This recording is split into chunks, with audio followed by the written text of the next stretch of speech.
Pakistan has targeted the most famous Aap Shambhu temple in Jammu, and Gursimran is reporting live from there. Gursimran, over to you. Abhishek, right now I'm in the Rihadi area where a civilian house has been hit by the Pakistan. These are the visuals that you see, that the Pakistani projectile that has hit this civilian area. This is in the heart of the Jammu city, and what has happened that these cars glasses have also shattered, because the Pakistan, what they did, that they have started the targeting civilian areas, and there was a projectile that was sent thrown from across the border that has landed in the civilian area, and now there has been a damage that is being done. Now the senior officials of the Jammu and Kashmir police, they are actually having the assessment of the damage, but the top floor, that is the third floor of this very house, that has totally been damaged.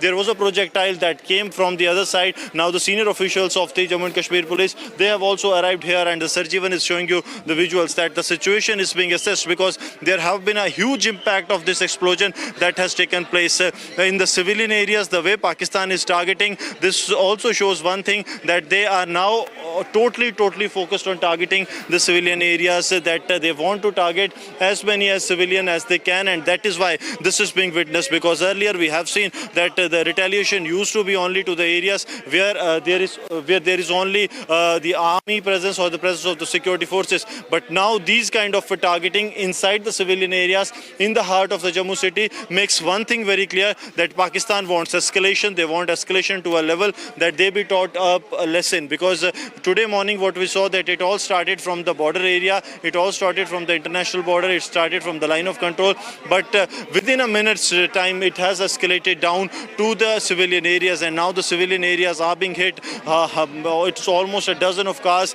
that have completely been damaged in the and the extent of damage can be seen with the impact that this house had, that it had a complete impact, and the other building also, that has also received many of the damages, that hits that it has received. So now this area is being made out of bound for the civilians and the officials of the Jammu and Kashmir. Gursimran, you are reporting from live. You are reporting live from inside Jammu city. This is civilian area. This is a religious place. I am told other localities within Jammu have been hit, which clearly means that Pakistan, shameless Pakistan, is targeting civilian areas now.